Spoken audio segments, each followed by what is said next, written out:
Hello, and in this episode I'm going to have a look at GIMP 2, which is also known as GIMP 2.10, or actually it is just GIMP 2.10, and the previous version was 2.8, and they're calling this GIMP 2 because it has a significant amount of changes to it.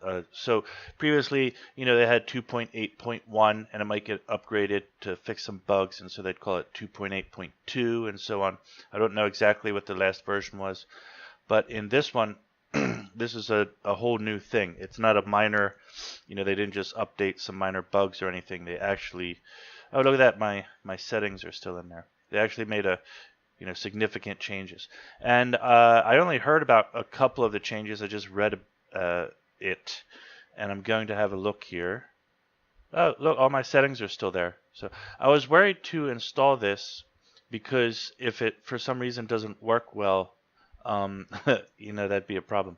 So let's see what we have here. I have dynamics off, and one of the reasons that I decided just suddenly right now to try to install this is I didn't want to hit that button. Is to see if the tablet works any better, and no, it doesn't. Right. So I don't know. I mean, Wacom tablet, which I'm using, is the most common. I don't know if you can see it there. Let's see, most common tablet. This is a very small one, obviously, and it says Wacom on it. Whack-a-mole. Every time I say it, it's actually called Wacom, not Wacom. I used to call it Wacom too, but if you go to the Wacom website, which is, I don't know, Wacom.com or something, they themselves call it Wacom, so, I mean, I'm not going to argue with somebody about their own name.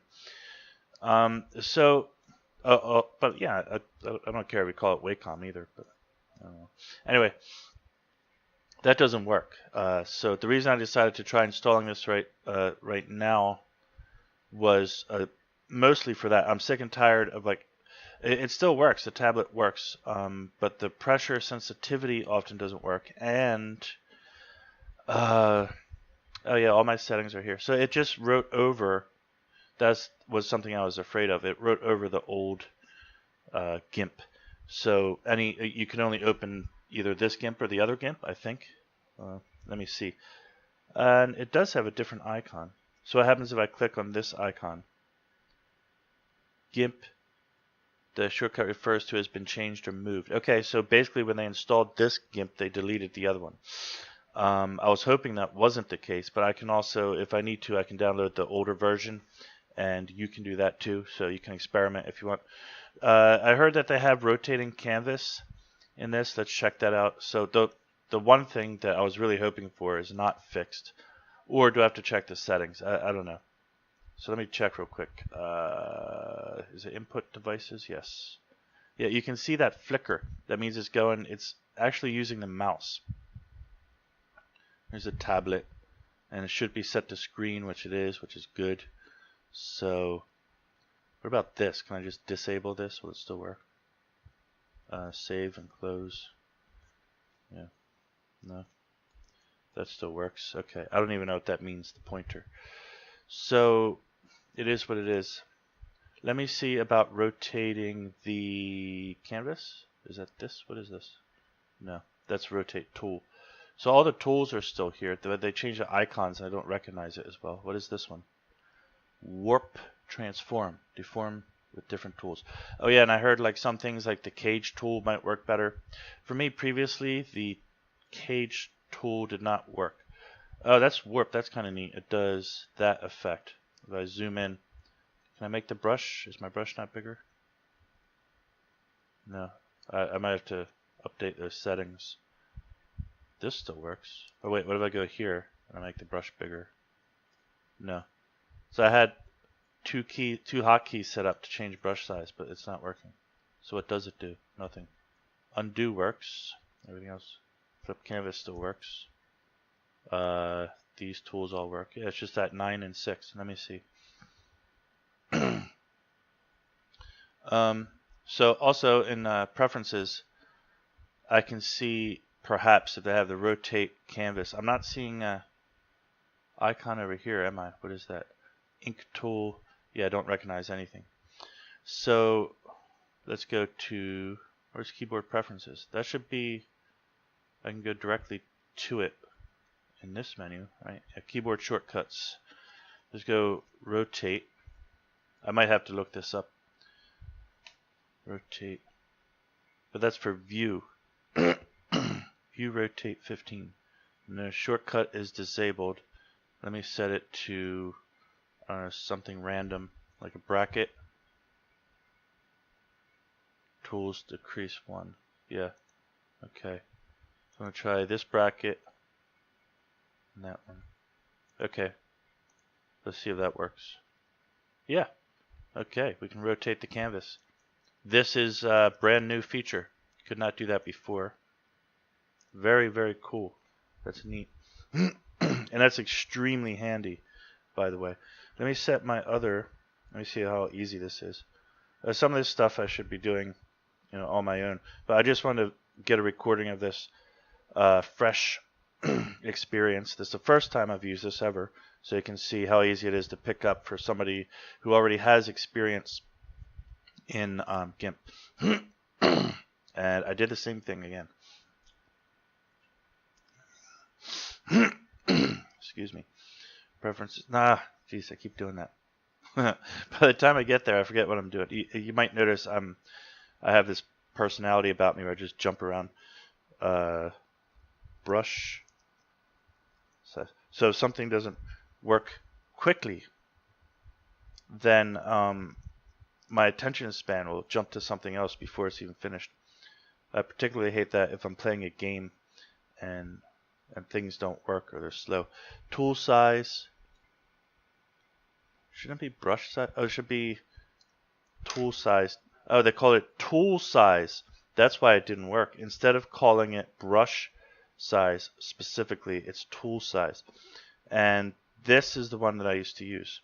So to increase by 10, I give it the 9 key because I'm left-handed. So imagine my right hand is drawing and my left hand is on the keypad area of the keyboard. So now, okay, yeah, now it works, but it's backwards. I thought, didn't I set 9 to 9 should be increase and the other one decrease? Let me see, keyboard shortcuts. So increase. Just search for increase. Why is it doesn't seem to be finding what I want? Okay. Yeah.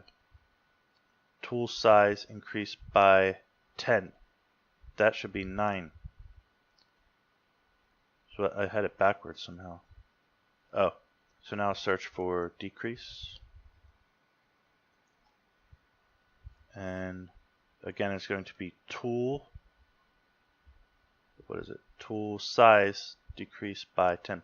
I wonder what decrease relative means, because you can decrease by 1 point, which is basically 1 pixel, or 10 points. I do 10 because it's just faster. Well, I wonder what relative might do. So to decrease, I'm putting 6. Is that correct? Yeah, decrease by 10. New accelerator. Got it. Okay. So that's right. Yeah. Up and down. So now I can just hold down the 9 key real quick and it'll get bigger. Or hold it down and it gets smaller. Right. But still not doing that. That was the only thing that changed. I guess I just changed the name of it. Okay. So pretty much that's that. I have this rotate feature. That works. So the first thing to learn here is that everything that I had set up before still works. So I don't have to worry about that. And that might not be the case for everyone, but I have a relatively minimalistic and basic setup here. There's another tool that's very important to me is I have it set up to draw lines quickly. That doesn't work also. Let me see, yeah. Because you should be able to, let's see if they moved that. Yeah, stroke selection. It's in a strange a strange spot. Stroke selection. These dialogues are all coming up good. Before, on the old GIMP 2.8, did that work? Yeah, so I can draw shapes really quickly. But I have it set to a hotkey here, and it's not working. That's kind of weird. I might have to change it. We'll see what happens. Okay, and so yeah, all the dialogues are popping up, which is nice. For example, what is one? There was one that always just never came up right. I think it was, yeah, for selection. Whenever I did a selection, and you might do something like select, grow the selection. There you go, it pops up. That one used to always come up behind the GIMP window, and so I would think it didn't come up, and then you'd see a flashing area, and I had to click on it to make it come up. So long story short, if that doesn't make sense, it just, you might have seen that bug too. It's simply the window, this little dialog didn't pop up, and that would happen a lot. So let me make sure. Yeah, that's working. Paint bucket is good. All of my tools work. The problem is the tablet, and again, it's really weird because Wacom is the most common tablet on Windows 10. It's very simple. You know, of course, it's designed for what am I looking for? Grow. The software is originally designed for Linux, wasn't it? So they say it's free, open source, cross-platform. Yes, but their preferred operating system of the developers, most likely, I mean, I'm guessing here. I don't know, but I'm assuming it's. Oh, that was nice.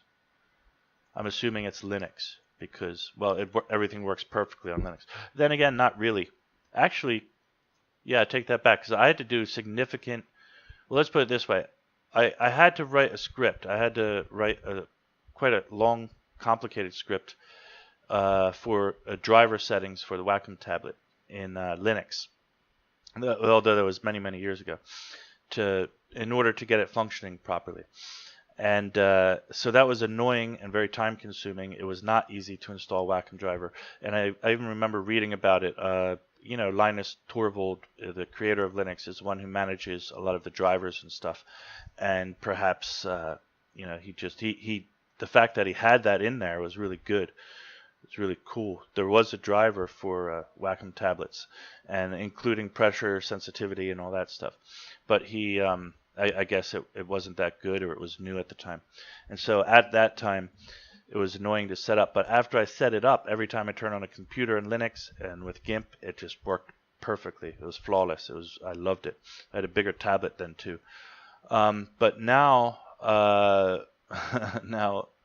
now Windows doesn't work. It's just so weird. I don't know. I don't have Photoshop installed right now. I'd love to see if Photoshop has the same problem with the pressure sensitivity, or maybe it's just a driver. So I'll have to check that out. Anyway, yeah, that's just a tablet problem. As far as GIMP goes, this first test is very good. The rotate canvas feature is, once I get it set up, is going to be awesome because I always flip the canvas for one thing, but it's just so hard. If you're like drawing, I don't know if you can see, to like get your elbow around. With paper, when I'm drawing, I'm constantly like spinning the paper so I can get, you know, the right angle. Because your hand can only draw in so many directions smoothly, right? You get like this, starts to get rough. We go like on an angle like that, it's really hard to get a smooth straight line. But if you want a straight line, usually, you know, because your finger simply bends that way. It doesn't bend, you know, that joint doesn't bend this way or that way. So being able to move the paper around is good. However, if you're drawing on a tablet and looking at the screen, it gets really weird if you have to like move the tablet. For me, anyway, I can't do that. It's too much. And I don't want to have to do that even. Maybe some people do do that, or they get used to it. Let me see. Even I would try right now. Drawing a screen. I wonder. That works, yeah. So if I'm drawing now, I'll try and spin the tablet around so I can get a straighter line over here. Well, it might help if I try to draw something that requires that. I'm not quite. Yeah, well, if I try and draw like a good circle, right? So I see I'm already like deleting. Try and get it around and spin the. Should I spin it this way? I can't even tell which way. Nah, it's just too confusing, and I can't see where I started off the last one. It's too weird. I can't do that. Too much to think about. If you can see the paper, you physically spin it, then you know where you left off at, and you just keep going. Anyway, that's it for this one, and put this up on YouTube. See you guys later. Hope that was informational. Excuse me, and useful. Have a good day. Goodbye.